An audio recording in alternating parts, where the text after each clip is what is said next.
Individuals with anxiety spectrum disorders are often reluctant to submit to treatment.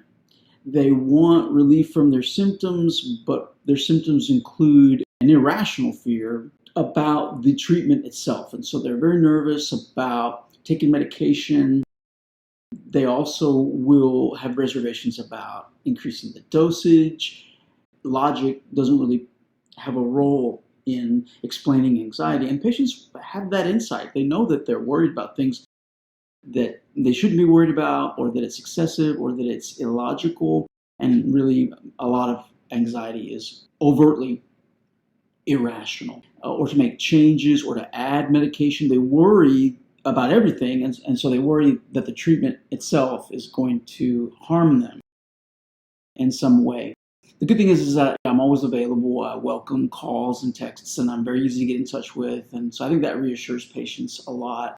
The ones that are prone to panic or a pretty severe insomnia, they always have the antidote ready to take so that they can fall asleep or stop the panic attack. And a lot of times they don't even take it, the ones that have panic attacks, but knowing they have it is very reassuring. And there's I wouldn't call that a placebo effect, but it's more of a psychological effect that helps because they know that help is just right there. But often it threatens to sabotage therapy, and often it does sabotage therapy. Patients will not increase, and they'll come back, and it's a month later, and their symptoms are not all that much better. They've plateaued, and it's because they couldn't work up the gumption to increase the dose as recommended. And then they didn't tell me about it, so I couldn't talk them through it. Some of these patients need a little hand-holding, and I don't mind doing that if it helps them stay on course, because anxiety takes a while. It takes the longest. Irritability gets better overnight. Depression, usually, if it's endogenous depression, will get better within the month, 2 to 4 weeks. But anxiety gets a little better, but it doesn't go into remission for most patients 6 to 12 weeks, and it does require higher doses, so we have to titrate the dose. We have to get there. So usually it takes 2 or 3 months, and you have to go slowly because a lot of these patients with endogenous anxiety actually have what appears to be a paradoxical reaction. When you increase the dosage, they get a little worse sometimes because of the fluctuation in serotonin levels until they get to steady state. So it takes a long time, and sometimes it takes a super long time because the patients won't increase when it's time to increase. And there's ways to mitigate side effects, and I've got all kinds of strategies, but some patients are just very afraid, and they agree to do it, but then they don't do it. And I don't find out about it until a month later. So what I just want to say in this video is that what we're doing, and it doesn't matter what agent we're using, it could be Prozac, it could be Zoloft, it could be Effexor, what we're doing is increasing serotonin. Serotonin is a neurotransmitter, and it also functions as a hormone that affects numerous organs all over the body, but we're interested, of course, in its effects on the central nervous system and the brain in particular. And what it does is it calms things down. For patients who are anxious, it raises the threshold for that, which is a biologically determined threshold. It's in the genes, it's genetic, it's chromosomal, it's hereditary, and lots of factors will affect it, like sleep and different chemicals that may be coursing through the body, including hormones that are naturally occurring, endogenous hormones, which serotonin is one. And this is the point that I want to make, is that the medication doesn't have serotonin in it. You're not taking serotonin. And some people even take tryptophan, which is the amino acid that's necessary to make serotonin. So some people will take tryptophan supplements, but that does not affect generalized anxiety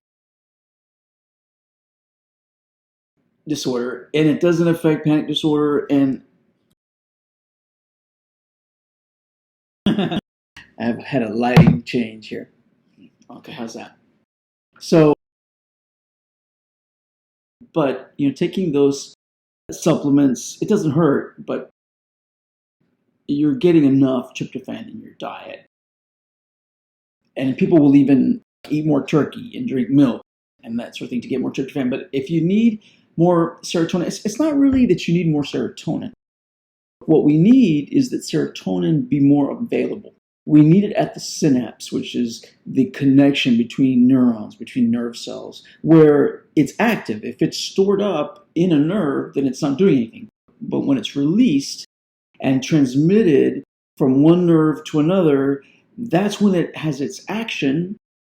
And so we want it active. We want it flowing. We want it being released. We want concentrations at the synapse to be greater than normal. And there's all kinds of ways to do that. You can block enzymes that catabolize, that break down the serotonin. And so you can block those and raise levels. You can use SSRIs, selective serotonin reuptake inhibitors like Prozac and Zoloft, that block the reuptake of serotonin, because that's another way that it gets cleared from the synapse. The neuron that released it takes it back up. So you can block those pumps. It's your serotonin. It is the patient's serotonin that is flowing.